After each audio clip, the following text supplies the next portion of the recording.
something is happening in the heavens. There's a shifting, there's a shattering, there's something is going on. It looked like almost like a dimensional shift that was taking place. It's like watching a Star Wars movie and warp speed. Everything just went, just into a streak and then to a flash of light and boom.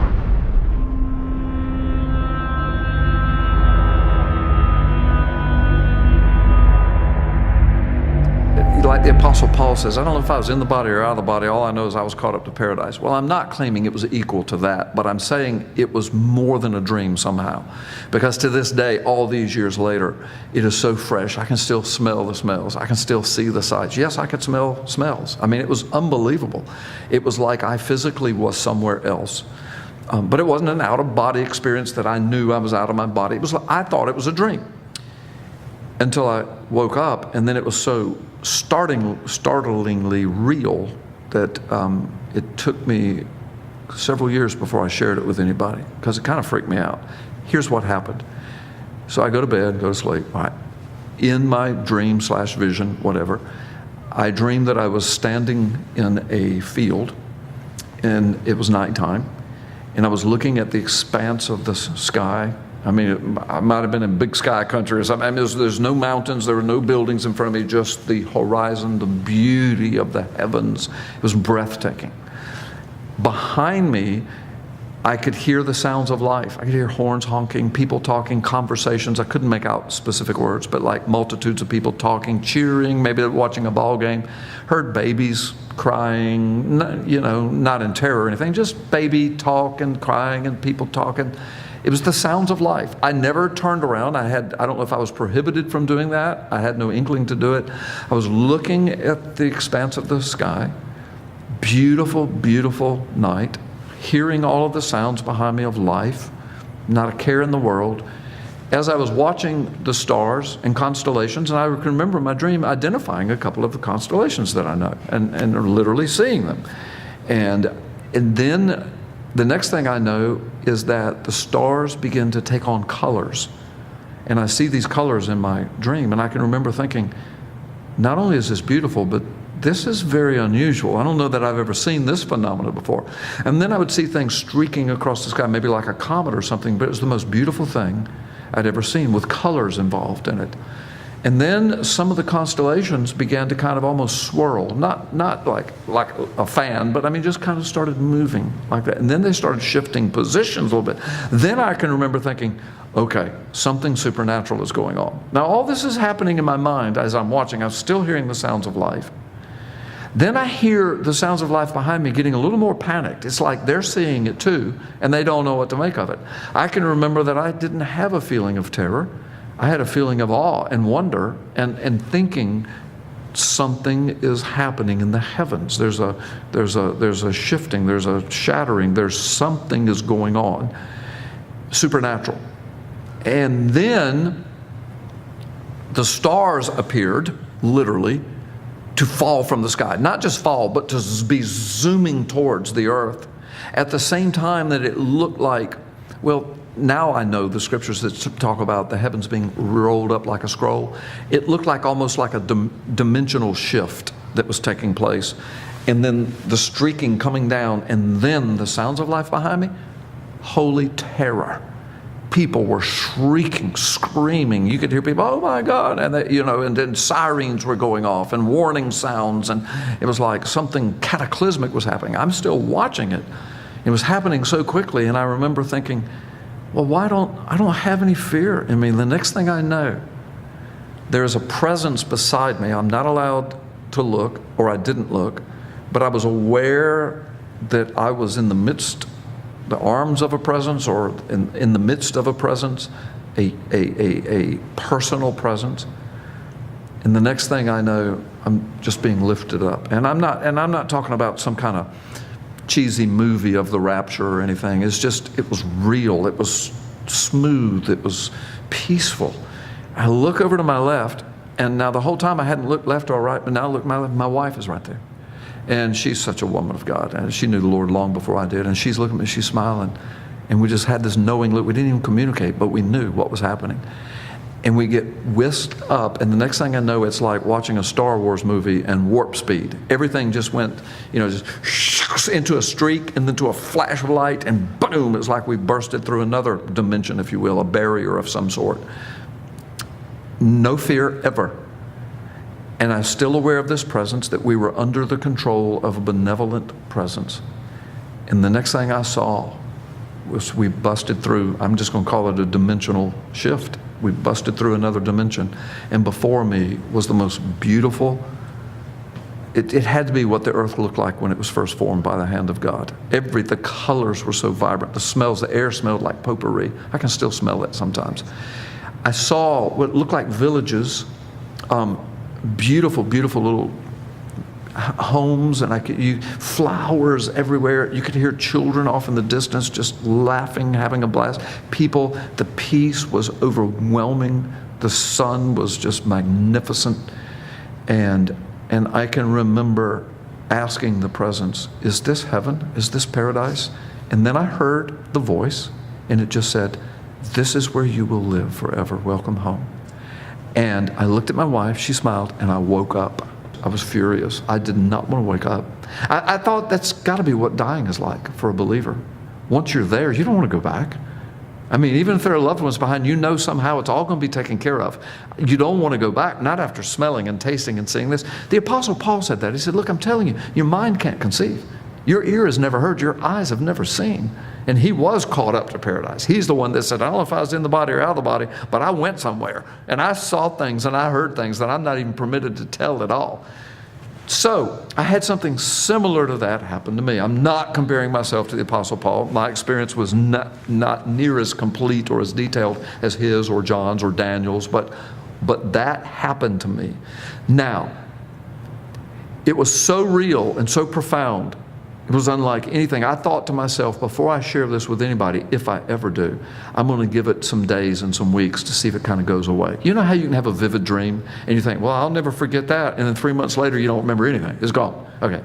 So I just thought, let me just see if that happens. Well, the weeks went by and all I could do was think about it. Not all I could do, but often I would think about this and just kind of like go into ecstasy, just close my eyes. Oh, please let me go back, please. So I caught myself going to sleep at night, saying, Lord, could you take me back there? Just take me back there. But it never happened. I never had anything like that before then. I've never had anything like that since then. So here's what I shared with the congregation. Because now your viewers are listening and say, well, that's pretty cool, but you could just have bad pizza that night, or you could be lying. You could be making this up. So I know that. This is why I didn't share it. But here's what happened. Some years later, I don't know, 3, 4, 5 years later, my wife and I are very close. We have been since we were married. And we try every afternoon if we're together. I travel a lot. If we're together, just sit down, have a cup of coffee, just talk for an hour, just talk. So we were doing that one day, years after my dream. Several times I started to tell her this dream, but I just hesitated. I just thought, I know my wife would believe me, but it's so amazing. How do you describe that? How do you describe that beyond a dream? How do you say it was a dream, but it wasn't? It was more than that. How do you describe that? I didn't know how to put it in words, so I didn't. Well, anyway, years later, I'm sitting down, having coffee. My wife is there, and I said, I got to tell you something that happened to me. And I said, please don't think I'm crazy. And she kind of laughed. Well, I already think that. We've known each other since we were 10. So I mean, we're great buddies. We're having a good time. And I said, so I told her just what I related to you. She's just spellbound looking at me. She doesn't say a word. And I'm thinking, she thinks I'm nuts. But when I finished, these were her words. She said, you need to ask your grandson about his rapture dream. She says, I said, what do you mean? What are you talking about? She says, he's coming this afternoon. And he had it years ago when he was just a little boy. Like maybe 3 or 4 years old. And now he's much older. She says, but he's coming this afternoon to the house. She says, I'm not going to say a word to him. And she said, when he walks in the door, sit him down and just say to him, his name's Parker. Parker, tell me about your rapture dream. And she said, I want you to just be quiet and listen to him. I said, okay. I didn't have it. I said, why are you being so mysterious about this? She said, you're going to love it. You need to ask him. So I'm thinking, well, he's had something similar, I didn't know. So he comes. I ask him, hey, come in and ask him. Said, before we go, I think we're going to go play a little golf that day or something. I said, before we go, I said, sit down for a minute, I want to talk to you. And so I asked him, I said, he calls his grandmother Giggy. That's how he was trying to say grandmother when he was 1 year old, I think, and it just stuck. So I said, Giggy said to ask you about your rapture dream. Well, he kind of snapped his head around and looked at her like, is it okay if I tell him? And he looked back, he said, sure. And he said, I've never told it to anybody but Giggy. And I said, okay, well, she told you to tell me because I've got something to tell you. And he said, okay. First words out of his mouth. Well, Papa, he said, I was standing in a field and I was looking up into the sky. Basically, he describes everything that happened to me. I mean, seriously, he said, he didn't call it the sounds of life. He said, I heard people behind me. He said, it sounded like a big city, but he said, I didn't turn around. I never saw it. I just heard it. And he said, but I'm looking at the sky. And he said, then the stars started moving. And I thought, how freaky is that? And he said, they started changing colors. And then he just describes the whole thing, except he has more detail. He gets it right up to the point where everything's kind of, the dimensions are shifting.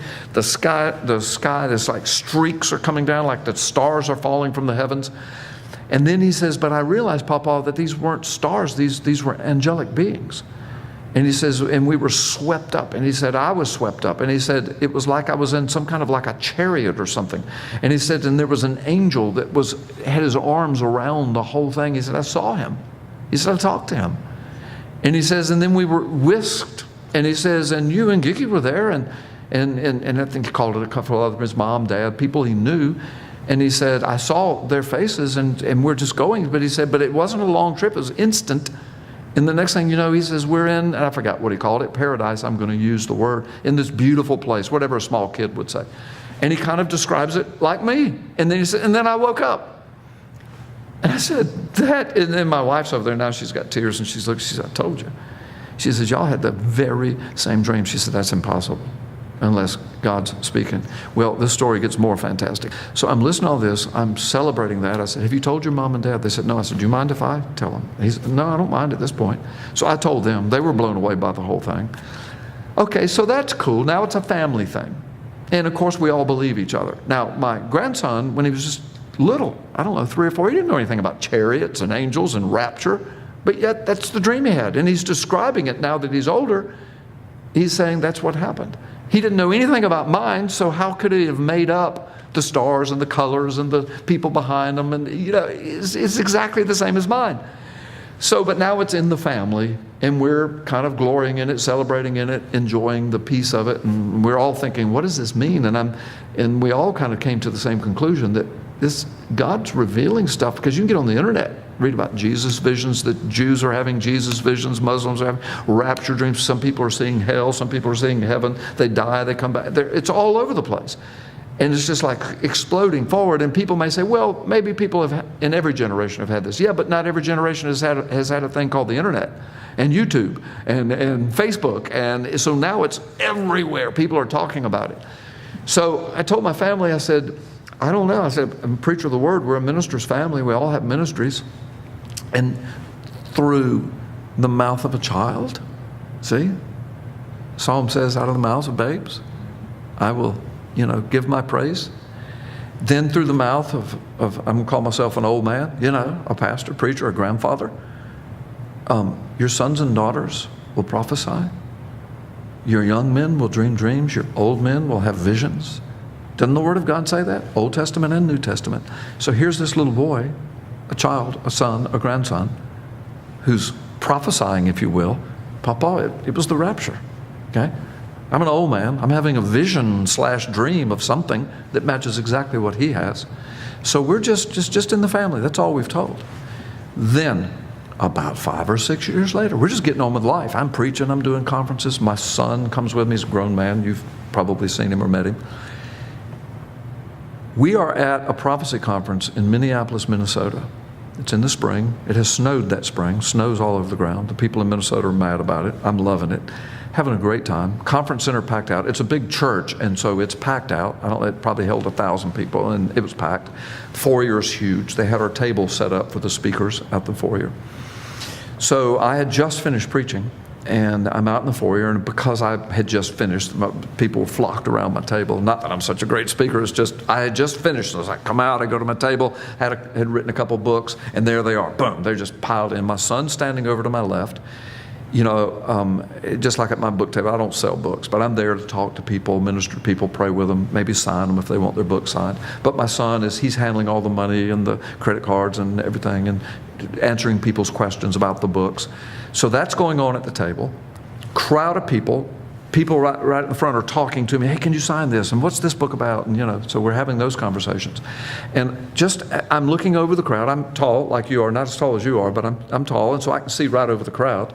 And I see this young woman making her way through the back of the crowd, kind of snaking her way through, kind of sweetly pushing people aside, trying to get up front. And I'm thinking, bless her heart, she wants to come up here bad, but I'm thinking somebody's going to slap her because, I mean, you know, everybody's trying to get to me. She's just breaking ahead.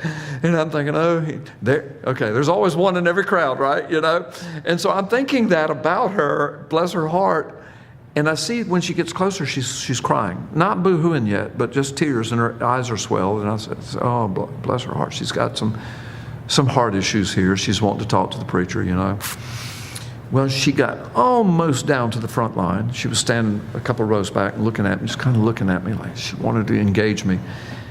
And then I saw her just kind of get discouraged, and she turned and walked back through. And I'm thinking, oh gosh, I wanted so bad to say, wait a minute, but I couldn't because I'm signing books and people were talking. But I'm watching all of this. And she goes out, and I watch her go out the foyer to the big front doors of the church, and she goes out. And I said, well, I'll never see her again. I said, Lord, I don't have a clue what that was about. And Brandon said something about, did you see that girl that left? I said, yeah, I saw it. I don't know what that was about. And he said, yeah, I don't either. So we're going on. Well, anyway, after a while, the crowd's thinning a little bit. But about 15 minutes later, I'm just still looking over the crowd, talking to people. The door's open. I'm seeing people come and go. I see her again. And she comes in, and she starts kind of making her way through the crowd again, but it's much less now, so it's a lot easier. And I'm thinking, all right, now this time, I'm going to talk to her, because obviously something's on her mind. She finally gets up, she comes and stands on the side of the table, and I'm signing my last book here, and she's, Pastor, can I talk to you? And she's still got swollen eyes and tears, she's wiping tears off her cheek. I said, yes, ma'am. I said, what's your name? She said, my name's Veronica. And I said, well, what's on your heart? I took her hand and said, what's on your heart? I said, something's bothering you. And Brandon's still kind of, you know, he's putting the money in, he's stacking the books up, but he's keeping his eye on old Pops over here, you know. She says, while you were preaching, God spoke to me. And she says, God, I've never heard the voice of God before. And she says, I didn't hear it in my ears, but I heard it in here. And she said, he told me that I had to talk to you, that you had the answer for me, that you would know the answer to my question. Well, I had no clue where she was going, and so I wanted to be humble about it. Like, I don't know everything, but if God told you, maybe I will know. And she says, it's about a dream I had, and God told me that you could interpret it. Now, remember, this has been years since I had the dream and taught my sons. I'm not even thinking about that. I mean, it's been years, 5 or 6, 7 years. And all I'm hearing is, I need you to interpret a dream. Well, I know that that's done, and I know God can give people that gift, and I know it's in the Bible, but I've never advertised or considered myself to be an interpreter of dreams. I don't even know my own dreams, you know, most times. Now, the rapture dream is the one dream in my life. I understand that. But I've had other things where I've had to just say, you know, I ate something bad tonight. That's all I can think. You know, I mean, it seems like it might be spiritual, but I just can't figure that out. So I just forget about it. Well, she says, I want you to interpret this dream. God told me you can interpret it. And I'm thinking, all right, either she didn't hear from God, or God's getting ready to give me a gift to interpret this girl's dream. So I'm ready. I said, well, just tell me and I'll tell you. I said, now, I'm not going to try to pretend like I know something. If I don't have a clue, I will tell you. And I hope it doesn't hurt your feelings. But I said, I don't jerk people's chains on that. If I don't know what it is, she says, okay. She said, I was standing in a field. When she said those words, I didn't know where she was going to go. But my son grabbed my jacket. He just kind of like, Dad, listen to this now. She says, and I was looking up in the sky, and I was looking at the stars. When she said that, I mean, I'm about to break down. And I'm looking at her, and and then she starts describing the whole scenario. I hear the people behind me. I hear children. She said, I wasn't allowed to look. And she said, then the stars started moving. Now, My son Brandon, who's the father of my grandson, who knows all of that, he just says, he grabs my arm again. He says, "Oh my gosh, Dad." And Veronica stops and says, "Do you know what this is about?" And Brandon said something like, "He's had the same dream." And she goes, "What?" And I said, "Yes. Finish what you're saying." And she said, "Well, I'm almost finished." She says, "So the stars come and they fall out of the sky." And then she says, and she says, "And I just screamed and I got on the ground and covered my head in the star, and then I woke up." And she says, What was that?" She says, "It was so real. This happened to me months ago." And she said, "I told my husband, and we came to this conference." She said, "I would need an answer to this." She said, "It was so real. I can't get it out of my mind." And she says, "You're telling me you had the same dream?" I said, "Exactly, except my dream went further and I know what it is." And she goes, "Oh my gosh, God did speak to me. You know." I said, "Veronica, I know what the answer is to this dream." And I said, now this is 1,000 people in Minneapolis. I'm from Florida. And she describes my dream and my grandson's dream. And I saw her come and go, and I asked her, I said, "Why'd you leave?" She said, "Well, I got scared. And then I couldn't get to you. And my husband and my children, she said, I've got little children, they're out in the car." She said, "I went out there and just bawled. And my husband said, 'You must go back in. You must talk to him. God told you to.'" So she said, "I finally got up the courage and came back." And she said, "I'm so glad." So she says, "What's the dream?" And I said, "It was the rapture." And I said, "Apparently, I need to talk to you about your relationship with the Lord, because apparently you were getting ready to miss it. Because you were," and she starts crying. She says, "I've just given my life to the Lord recently." And she says, "Yes, I agree." She says, and I need to come back to the Lord. She said, "I've been so far from the Lord." And she says, and that's all I can think is that God's trying to tell me something bad is getting ready to happen if I don't get right with Him. And she said, "I feel like I need to be in ministry." She said, "I don't mean preaching or teaching." She said, "I just need to be investing my life somehow in the gospel ministry." And she says, and I said, "Well, let me tell you what happens after the stars fall." I said, "Those are not stars, those were angelic beings." And it was the rapture. And we do go up and we bust through dimensions and barriers, like, and I said, "And then the next thing you know, you're in paradise." And she said, "Oh my gosh." And I said, "Let me tell you, I can't even describe to you what it smells like, what it looks like, what it sounds like." And she says, I knew it was probably had something to do with the rapture. And I said, "Well, yes." I said, "That's all I can tell you. That's all I know." But I said, "My grandson has had this exact same dream. I've had it. My wife, his grandmother, witnessed him telling it to her. Years went by. He tells it to me. I tell it to his mom and dad. We all go over it together, talk about it. And now more years have gone by. You come to me from Minneapolis, Minnesota, and you're standing here telling me the same dream and that God told you I knew what it was." I said, "So this is not a coincidence. This is not bad pizza. This is God speaking."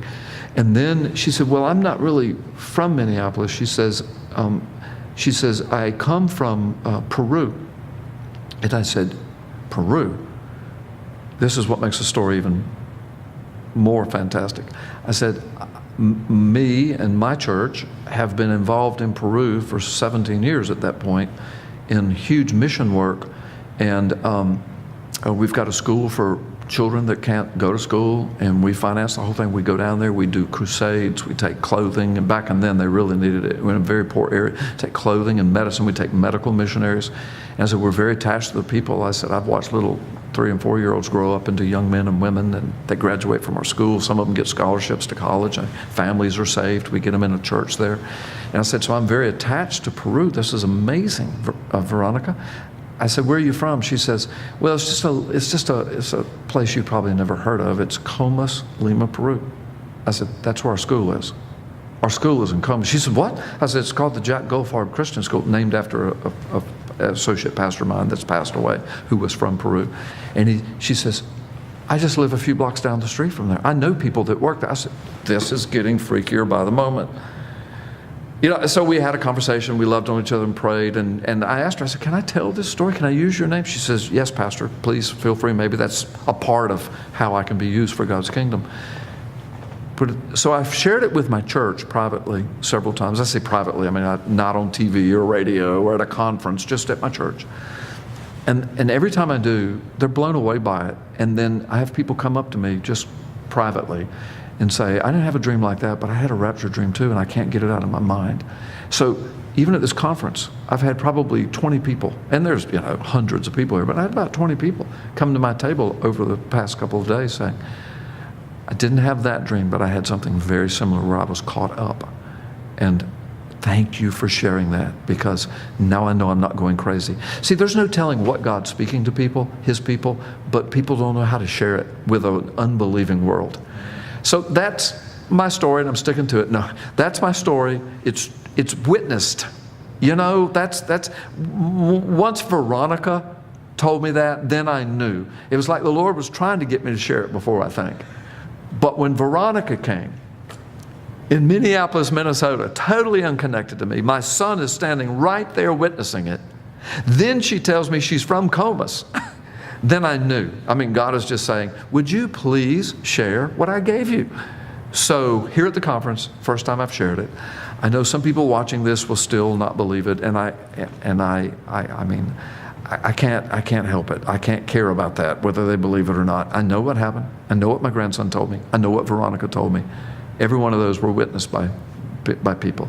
So what does this mean? I don't set dates. I don't think that dream necessarily meant it was going to happen in my lifetime necessarily. Feels like it did, but I could be proven wrong on that. I think God's just getting His church ready. I think I'm a preacher, so I'm somebody that would share it, and now I have. Now it's going to be on YouTube. It's going to go to the world. So I think all over the world, God is just getting His people ready to understand that the time is getting short. Get right with Jesus Christ. If you are not right with the Lord, get right with Him. People might be watching, how did I get right with Him? Very quickly, Romans 10:9. If you would confess with your mouth that Jesus Christ is Lord and believe in your heart that God raised Him from the dead, you shall be saved. Romans 10:13, and whosoever calls upon the name of the Lord like this shall be saved. Today can be the day of your salvation. Confess with your mouth, Jesus Christ is Lord. I repent of my sin. You were raised from the dead. You died on Calvary's cross for me. Please save me. And all who call upon the name of the Lord shall be saved. This is Pastor Carl Gallups, and that is my story. It really happened.